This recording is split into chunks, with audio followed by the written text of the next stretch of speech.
Oh, she is? Dana is Okay. also I'll do a soft start. Dana is on her way. Huh? Donna's on her way too. Okay, so we're gonna talk about what are the Jewish holidays all about? We're gonna talk about Passover. What's happening? What are we celebrating? What's happening? So, okay, but so what is it? Are we sitting here commemorating and remembering, okay, we left Egypt, so now I'm gonna eat a matzah? None of the holidays in Judaism are about commemorating and remembering, okay? The I'm gonna call them holy days, okay, as in whole, W-H-O-L-E, because it's like an opening in the cosmos where you receive a complete form of energy. It's available to download, okay? So that's how I want you to reframe every Jewish holiday. Your hair looks nice. So they're days that we're connected to the light. They're days where, remember we spoke about the blockages, the klipot? There's less klipot. So when the energy comes from above, remember I told you it had to be gradated. It doesn't just go, you don't just plug your blow dryer in the Edison power plant. It has to kind of go through gradations. The gradations it goes through are known as the Sfirot, and there's 10 of them, okay? So the way we have those Sfirot, that's the way the light emanates into the world. We also have a parallel aspect of that are like blockages. Remember when I said when you're reactive, it goes, your energy is stored in the klipot, in these shells. So the blockages. During holy days, those blockages are not there. So your little effort draws down a lot of light. Okay, so that's, and then there's every holiday has a certain energy that it could give more of. So the energy of Passover is eliminating our ego. So when I say ego, it doesn't mean pride. It doesn't mean Sigmund Freud's the opposite of the id, okay? What ego means in Kabbalah is anything that prevents us from being fully connected to the light. So it encompasses all of our reactive behavior. I got mad, I felt jealous, I felt snappy, I was irritable, whatever it is, all of that. Anytime we're disconnecting, it's connected to that aspect of ego. So they say Passover, like we say, why is it called Passover? We were told as kids it's because the last plague, God passed over the doorposts that had the blood and didn't kill their firstborn, right? That's what we're told. It's so much more than that. What's happening is I don't even want to say more than that. It's not even really that.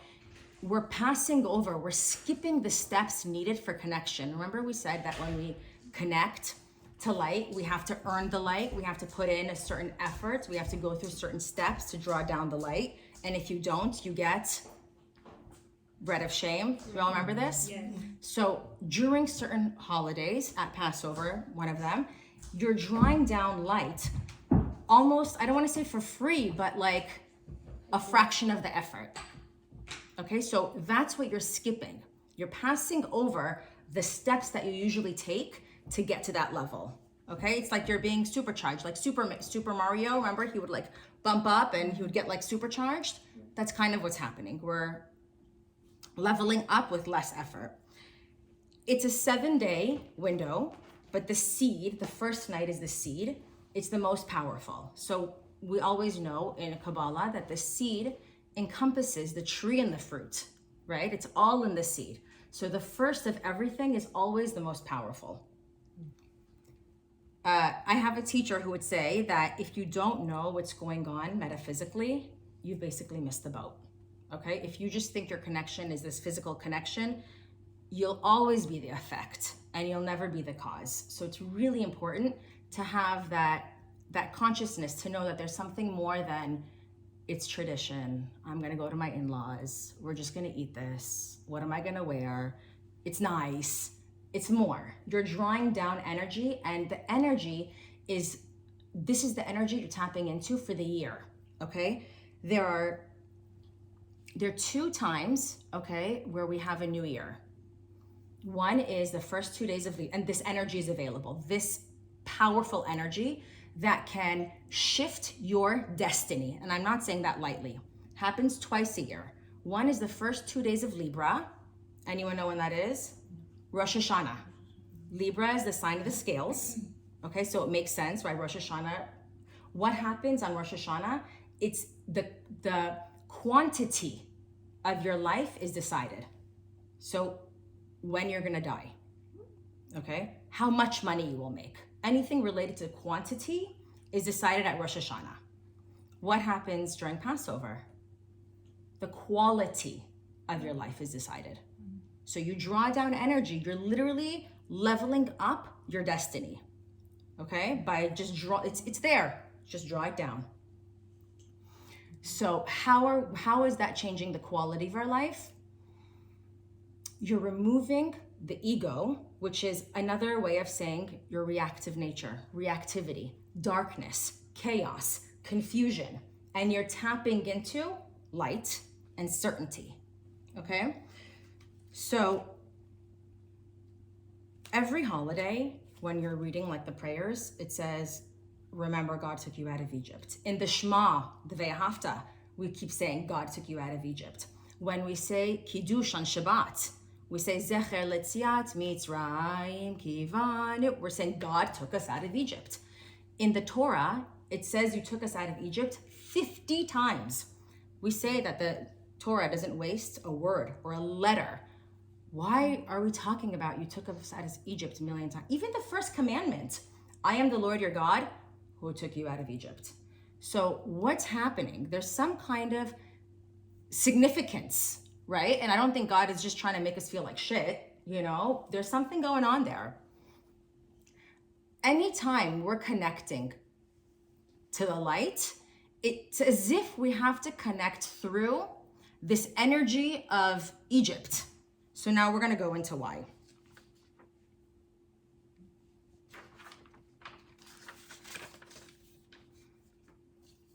Okay, so I said the 2 times of the year, it's Libra and Passover.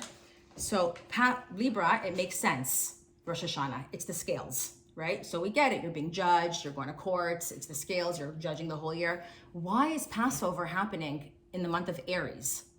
Does anyone know about Aries? Aries is the first astrological sign, okay? So it's the baby of the zodiac. So think of a baby. What is a baby? It's all desire for me. They don't have that concept of other, right? It's just my needs, feed me, change me, what I need now. Aries is ruled by the ram. The symbol of Aries is a ram, okay? What is a ram? It's me-oriented, it's stubborn, it's the head, right? Like when they say kaleshach, like, how do you say that? Stubborn. It's all me. So, and Aries, if people don't, like, the Aries is known to be very selfish, very self-centered. They're not able to see beyond themselves unless they work on themselves and evolve. So why would you have Passover in this month? What's the connection here? Okay, I'm also going to add that the god of the Egyptians was a ram, which is the symbol of Aries, right? So there's a lot going on. So the connection is, we spoke about how do you get light, how do you access the light? And the light is fulfillment, happiness, whatever you want in life. The symbol is light, it's the light of God. How do you access it?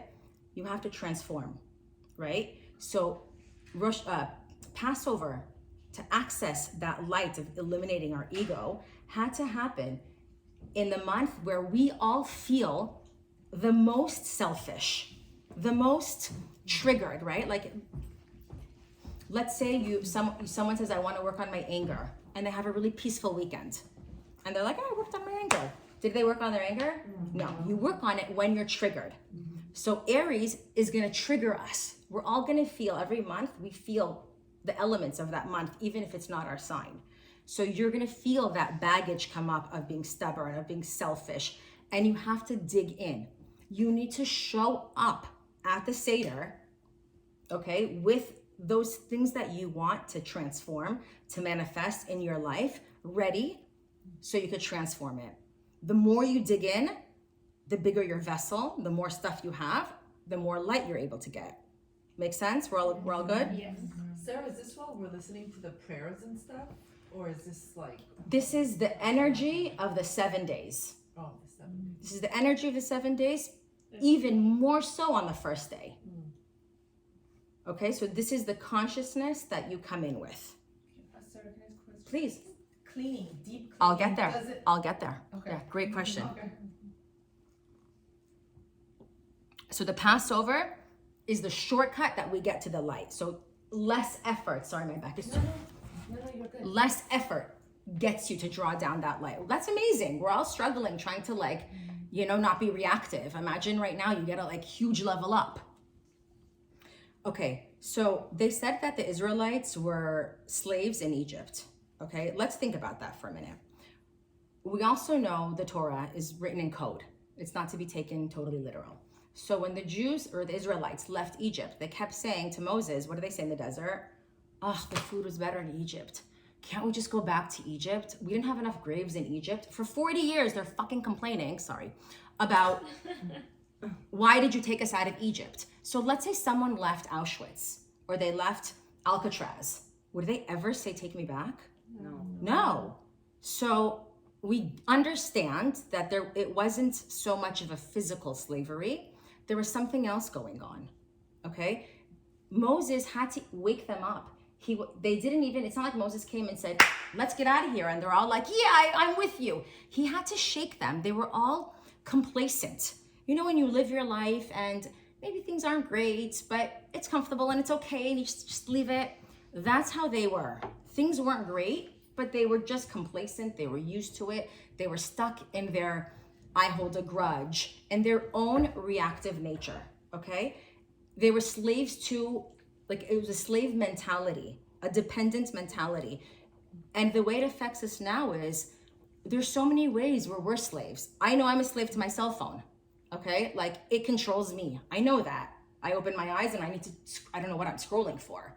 I open apps and I don't even know what I'm opening, right? I'm a slave to that. Maybe we're slaves to how society tells us to dress, right? Maybe we're slaves to, you want the approval. You live for the approval, right? You're a slave to, you hold a grudge. Anytime something external or even a thought or emotion controls you, you're a slave to it. We all got that? Makes sense? So when we're breaking free from the hold that these things have on us. And I'm gonna go into the need for approval as an example. Let's say I have a need for approval. Okay, I live for the applause. I love it. I want everyone to say, good job, good job. How am I gonna get freedom from my need for approval? Do I get it? Does that mean I'm gonna meditate on it or whatever, and then after Passover, everyone's always gonna say good job to me? Everyone's gonna always appreciate my efforts. I'm not gonna be taken for granted? No, freedom from approval means I no longer need it. It's not gonna fill me. I'm not gonna be working for the approval or looking for the appreciation. It means I'm full without it. So what fills it instead? We all learned this already in Kabbalah 1. If I'm not looking for it from everybody else, where am I getting that energy from? Your own soul. The light. You're strengthening your connection to source. Okay? Okay. One question. Yeah. You say the light, you mean the Or, Ein Sof? The Or, Ein Sof, Hashem, your connection to Hashem, yes. It's all one and the same. And even your soul is God. So yes, connecting to your soul is the exact same as connecting to God. It's the same energy. Okay, I forgot what I was gonna say. All right, I'm gonna skip. So, this is what I was gonna say. So there are some motivational speakers that say, okay, yeah, you wanna work on yourself, great, go do it. Don't be reactive, don't be judgmental, don't hold grudges. And that's great, and that'll work short term, and you'll get a boost from it. But the problem is, if you think the energy comes from you, it'll never last. The energy has to come from source, right? Our energy is limited. I can't sustain myself. So whoever misses that component will always be limiting their potential. We have to acknowledge it, and all walks of spirituality say this. Energy comes from source. Even quantum physics, they don't know what that energy is, but there is a driving force behind what makes the electron move. There's a driving force of what makes a human when the sperm and egg touch. There's something that happens that we call energy. So that is what we need to tap into. Okay, so Egypt is called Mitzrayim, okay? Mitzrayim is the word. The root of Mitzrayim is netzer, which means narrow, okay? So we're trying to remove our narrow perspective of life, okay? But keep the narrowness in mind. I'm going to take it a step further. Pharaoh, who was the king of Egypt, Pharaoh in Hebrew, the root is oref, which is the same letters. That means the back of the neck, okay? So I don't know if I drew this for you last time or if I explained it in the Sfirot. There's 10 Sfirot. So when the light comes down from above, when we're connecting to the light in any way, it has to gradate, and it gradates through 10 spheres. You have 10, and then you have like a 6, whatever. And then you have that, okay? So the 3, I'm gonna turn it around to show all of you. You have 3 above, 6 in the middle, and a bottom, okay? So if I superimpose this on my body, the 3 upper are called, I know this might be over our heads, but just bear with me, I'll tie in at the end. You have Keter, Chochmah, Binah. You don't have to remember them. Those are the upper worlds. That's like, and above that is like where source is. So source energy starts here, and it gradates in order to get to this bottom level, which is our physical level, okay? Imagine my head being Keter, Chochmah, Binah, the 3 upper worlds. My middle body would be this, which I'm just gonna call Ze'er Anpin, it's an acronym. And my lower level is gonna be Malchut. Malchut is the term for our physical reality, okay? So from the upper world, coming down, the head to the body, what do you have? You have a neck, right? So Pharaoh, the code for Pharaoh, Oref, is neck. So the energy has to pass through that. What is the neck? Pharaoh, he's Satan, it's code for Satan. He is the Satan. It even says in there things like, God hardens his heart. What's happening? It's all that opponent against us when we want to do something, and you have that opponent.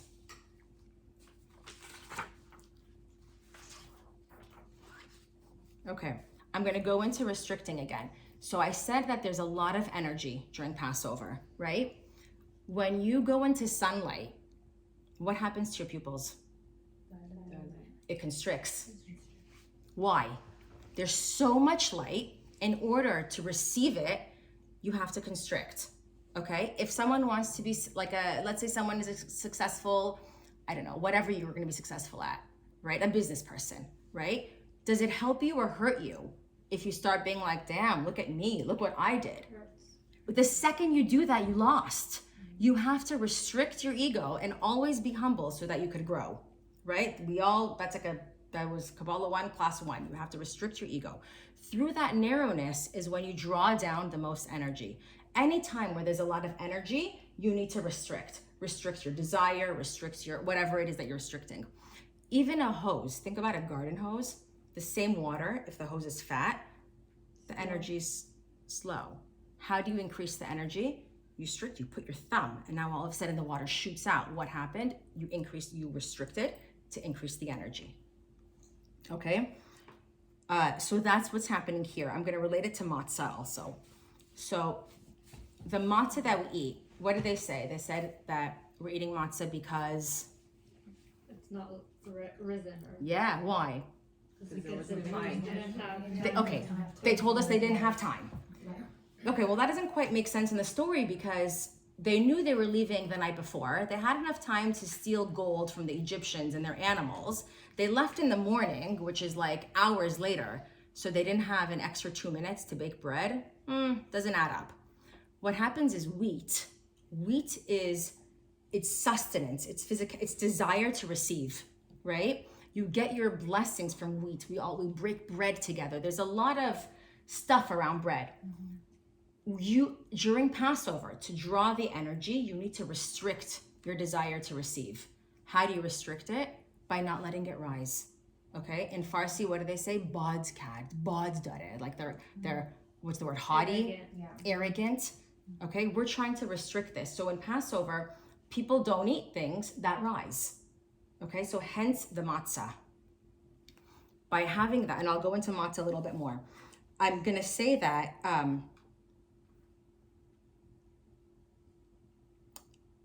our ego, okay, is what's preventing us from being free. So the theme of Passover is just, and I'm not saying destroy your ego to be like a victim and not have confidence. Channel it in the appropriate way so you're drawing down energy. One Kabbalist named Chaim Vital, he said that the ego comes in 5 main areas. Okay, I'm gonna tell you the areas. And each area divides into like 1 billion, but just so you guys have an idea.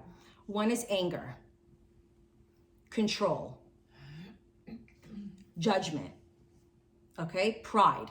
And with pride, I'm gonna add our need for recognition, our need for approval, right? Our need for respect. Like Persians, it's a huge thing. They didn't respect me. They didn't, right? It's part of ego.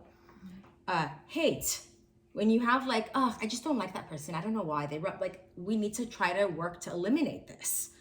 And then our own insecurities. So when I'm saying this and I'm teaching this, I know I say this every class, but I'm going to say it again. Please don't think because I'm teaching this, I've mastered this. Okay? Everybody's a work in progress until the day you die.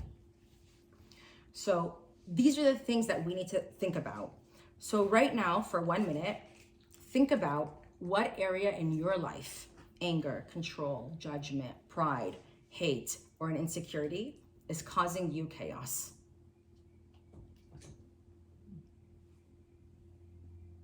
Okay, you want to talk about it for 30 seconds to your neighbor next to you?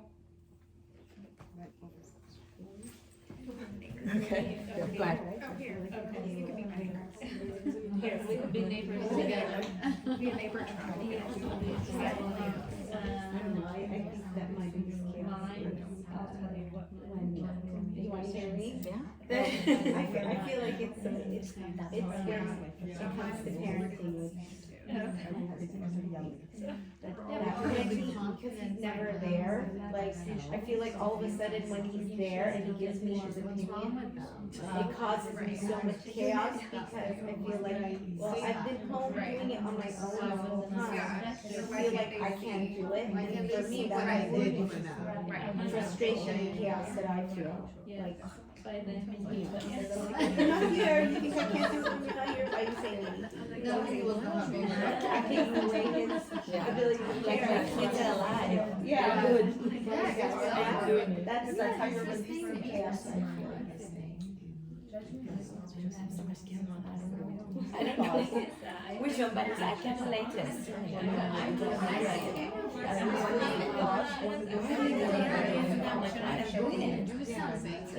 You don't want something to criticize, right?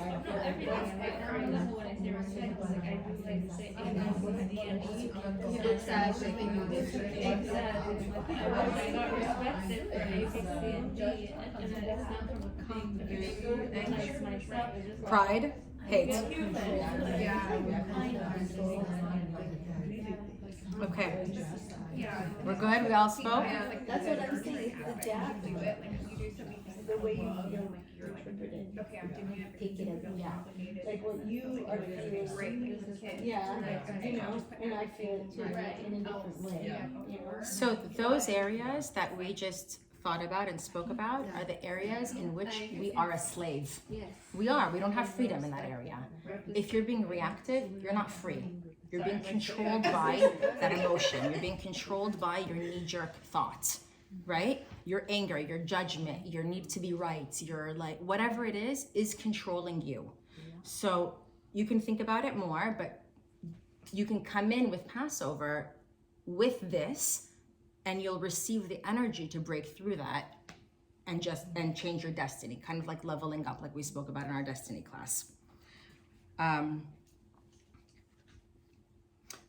I'm gonna say this again. We're not getting rid of our ego to be spiritual people. Our goal is not, oh, look at me, I'm so spiritual. What is our goal? Yeah, and thus remove chaos and frustration and have fulfillment. So that's the whole goal. We want to be with the light. That's when we're the happiest. That's where our soul is shining. Do you agree that this takes years and years of practice? Of course it does. Of course it does. But it doesn't mean you don't start.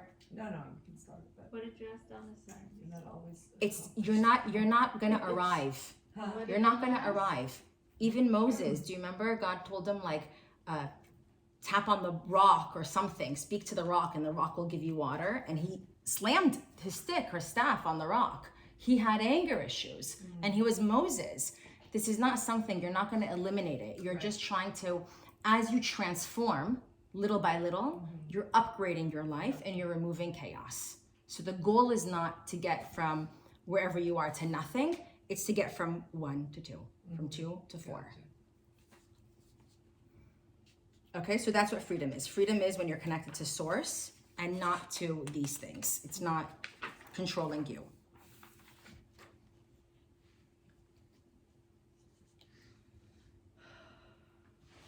So to look in your life anywhere that there is like a physical imbalance where you're not feeling whole, you're not feeling settled, you're feeling insecure, you don't feel like you have certainty.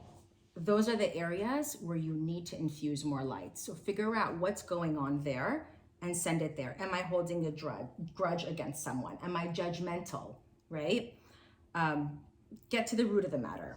Okay, I texted everyone something. Can you guys pull that up?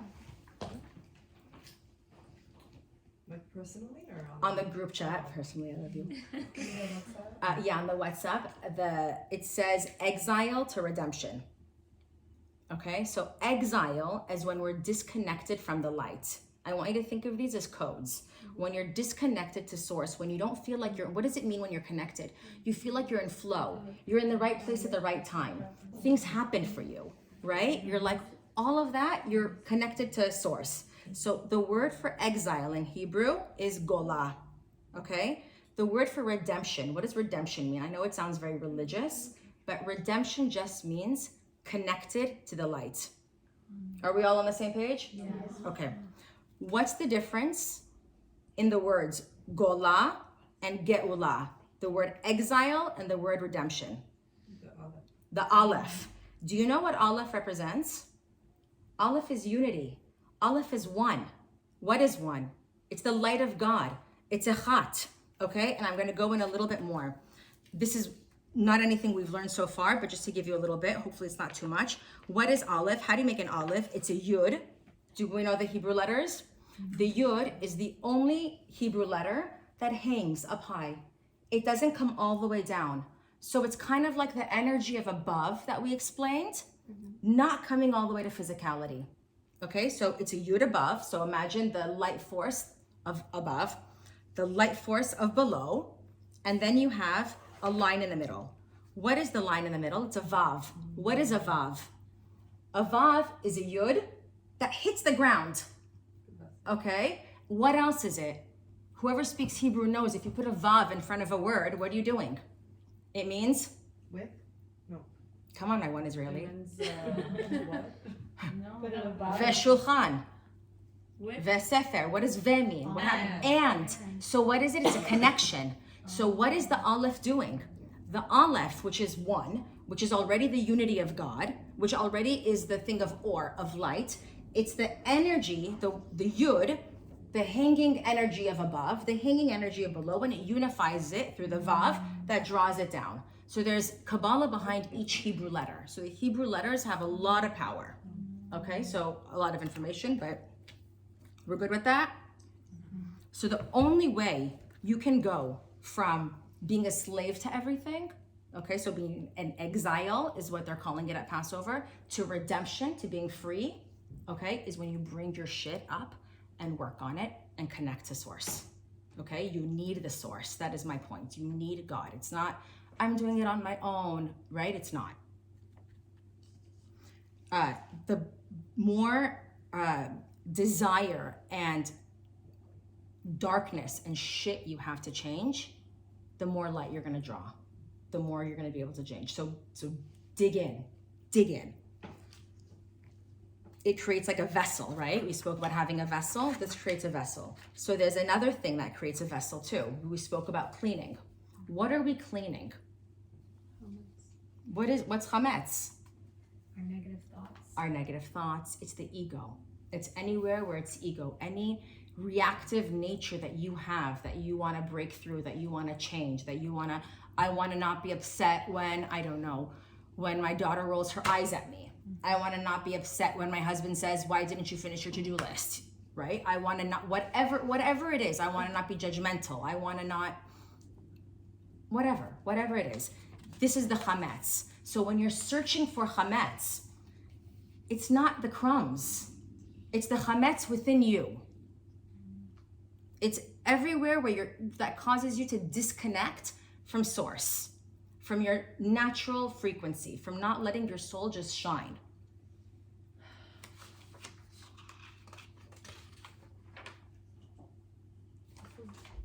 So should we skip cleaning the chametz and cleanse ourselves and not avoid all So that let me stuff? tell you, has anyone ever done Tai Chi before? No. But we've all seen those old Asians at the park doing Tai Chi, right? What are they doing? Cleaning their soul. Yeah, they're moving energy. How? What is that? With movements, right? So the cleaning of the physical chametz is like Tai Chi. Certain things that we need to do, it's the movements that allow you to draw this down. Okay, so like, keep that in mind. I have a question. If you're getting rid of the chametz within you, then if you look at it in a physical way, then how come you can bring back chametz after 7 days? Okay, after 7 days, it's no longer chametz. It's only considered chametz during Passover. That energy changes. The energy that we can download after Passover is not as unfiltered. It's more filtered, so you don't need to restrict that much anymore, right? Your pupils can go back to normal. You're not staring at the sun. Passover, you're staring at the sun. We're trying to constrict everything so we could draw it down. Okay. We have the 10 plagues. So now that I spoke about the Sfirot, we kind of get it, right? The 10 plagues correspond to the 10 Sfirot. It wasn't about the Egyptians or causing harm. It was about how to get this energy from up high to get down to a physical level in a way that we could use and manifest. So keep that in mind, okay, when you're thinking about the plagues. What corresponds to the 10 plagues is our 10 blockages that prevent us, okay? I already explained why the month of Aries, it's me-centered. We want to awaken something deep.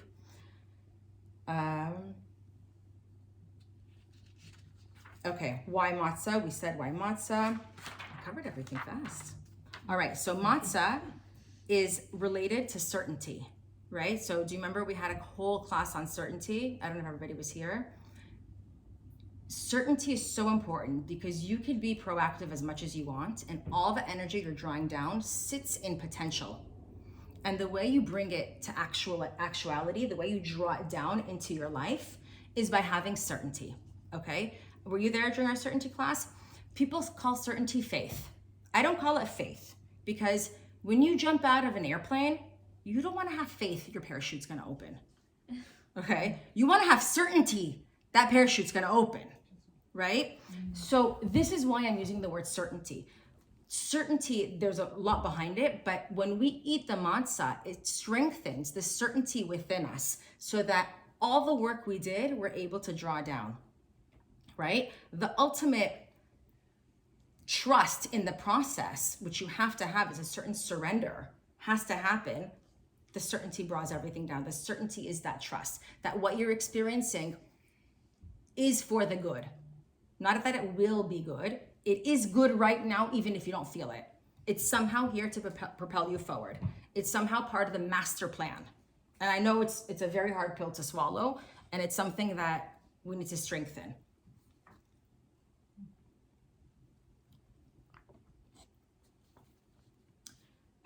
The two main ways we draw down the energy of Passover, okay, on the Seder. So the Seder is the seed level.